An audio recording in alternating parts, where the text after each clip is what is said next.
Important video है और इसमें दो तीन मुद्दे जो मल्टीपल रिजल्ट जिन अभ्यर्थियों का हुआ है, मल्टीपल काउंसलिंग कराना चाह रहे हैं उनके लिए, और जो लोग सप्लीमेंट्री रिजल्ट का वेट कर रहे हैं उनके लिए, और टीआरई 4 को लेकर क्या बड़ी अपडेट है, इन सब पर मैं क्विकली बात करने वाला हूं। पहले मैं आपको बता दूं एक सिनारियो आपको कि काफी लोग हैं, आप जानते हैं बड़ी संख्या में यहां पर मल्टीपल रिजल्ट हुआ, यानी कि एक एक कैंडिडेट का दो दो तीन तीन जगह सिलेक्शन हुआ है। 6 to 8 में भी, 9 10 में भी, 11 12 में भी, कितनों का 9 10 11 12 दो जगह हुआ है।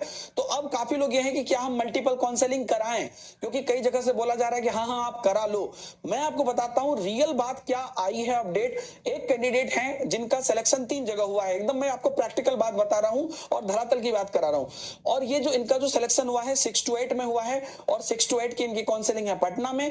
9 10 में हुआ है, 9 10 की काउंसलिंग है पूर्णिया में, फिर पूर्णिया जो मेरा होम टाउन है। और 11 12 की काउंसलिंग इनकी होनी है फिर से पटना में। तो क्योंकि दो अलग अलग जगह पर हैं तो इन्होंने दोनों जगह संजोग बस सेलेक्ट इसलिए किया था क्योंकि रिलेटिव रहते हैं दोनों जगह। तो पूर्णिया में जाके जब डीओ ऑफिस में पता किया गया तो उन्होंने बोला कि हाँ आप जो है यहाँ पे काउंसलिंग करा लेना, फिर जब आपका उसके बाद जब आप पटना जाओगे वहां भी काउंसलिंग करा लेना, तो जहां पर आपको बेटर होगा आप वहां पे चूज कर लेना। लेकिन जब पटना के डीओ ऑफिस में इन्होंने पता किया तो वहां पर क्लियरली उन्होंने बोला कि किसी भी हालत में आप मल्टीपल काउंसलिंग नहीं करा सकते हो। दोनों जगह की मैं बता रहा हूं, अलग अलग बात है। तो किसी भी हालत में मल्टीपल काउंसलिंग नहीं करा सकते हो। एक बार जब आपने काउंसलिंग कहीं पे करा लिया तो आपका वो ब्लॉक हो जाएगा आपके नाम पे, और उसके बाद आप काउंसलिंग नहीं करा सकते। उसके बाद उन्होंने ये वाला जो स्क्रीनशॉट है वो डाल दिया जो एडवर्टीजमेंट में था। यहां पर आप जानते हैं इसमें कि मेधा क्रम के अनुसार सफल अभ्यर्थियों द्वारा विद्यालय अध्यापक के लिए दी गई अधिमानता, ये जो एडवर्टीजमेंट आया था ना उसी का पेज नंबर 11 है।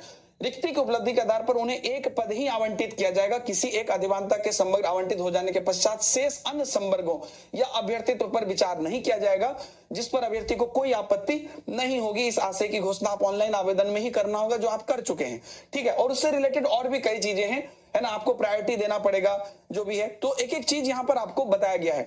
तो यहां पर कई चीजों को लेकर है कि आपका जो डिस्ट्रिक्ट एलोकेशन है कि आपको कौन सी डिस्ट्रिक्ट दिया जाए और किस वर्ग के लिए आपको कराना है, इन दोनों ही चीजों पर बात है।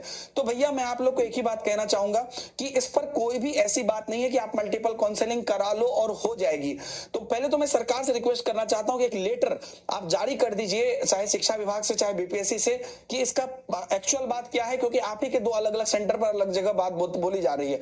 इस बीच जो अभ्यर्थी हैं, मैं कहूंगा कि अगर आपकी काउंसलिंग, समझना बात को, किसी एक ही जगह पर है, दो तरह की काउंसलिंग, मान लीजिए 6 to 8 9 10 या 9 10 11 12, तो आप तो फिर तो वहां पर जो है उनसे बात करके कर लीजिए। लेकिन अगर अलग अलग जगह पर है तो मेक श्योर कर लीजिए कि अगर आप सेकेंड वाला जो काउंसलिंग है उसमें आप ज्यादा प्रायोरिटी है तो उसमें कोई गड़बड़ ना हो। तो ये चीज आप अपने विवेक से काम लीजिएगा, एकदम ब्लाइंड बिलीव मत करिए इस चीज पे, क्योंकि इनके ही दो अलग अलग जगह से, मैं एकदम धरातल की बात बता रहा हूं, ठीक है। एक और चीज मैं आपको जानकारी दूंगा सप्लीमेंट्री रिजल्ट को लेकर। तो मल्टीपल रिजल्ट तो हो गया, अब देखिए बहुतों के मल्टीपल रिजल्ट हुए हैं, तो यहां पर सप्लीमेंट्री रिजल्ट की संभावना बन रही है और लगातार इस पर जब आवाज उठ रही है तो आप देखिएगा बीपीएससी ने खुद इस बात को लेकर नोटिस निकाला था कि भाई हमारे हाथ में नहीं है, एटलीस्ट लेटर गया है उनके पास और चर्चा हो रही है इस बात पे।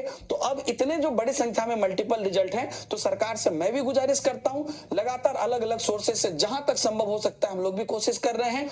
और इस बीच पटना गए थे, वहां पर जो भी हमारे रिलेटिव हैं, संबंधित हैं, इसमें शिक्षा विभाग से जुड़े, वहां पर भी हमने बात की है अलग अलग सोर्सेज से। अभ्यर्थी वहां पर आंदोलन भी कर रहे हैं कि भैया जितने भी मल्टीपल रिजल्ट है उसका लिस्ट निकालो, इनका हक है और सप्लीमेंट्री रिजल्ट दो। ये बात हो गई। अब इसके बाद हम टीआरई 4 की बात करेंगे। लेकिन टीआरई 4 के कैंडिडेट जो लोग, मैं बता रहा हूं कि सप्लीमेंट्री रिजल्ट के लिए इंतजार कर रहे हैं, बिल्कुल इंतजार करिए, लेकिन बिल्कुल मन में ये रखिए कि अगर इनकेस आगे पीछे कुछ होता है कि आ भी गया तो आपका नहीं हुआ, मान लीजिए उतना कट ऑफ नीचे नहीं गया, जो भी हुआ, आप एकदम रहिए कि टीआरई 4 को लेकर मैं बड़ी बात मैंने बोला था कि मार्च के लास्ट तक आपको टीआरई की जो है फॉर्म आने की संभावना है।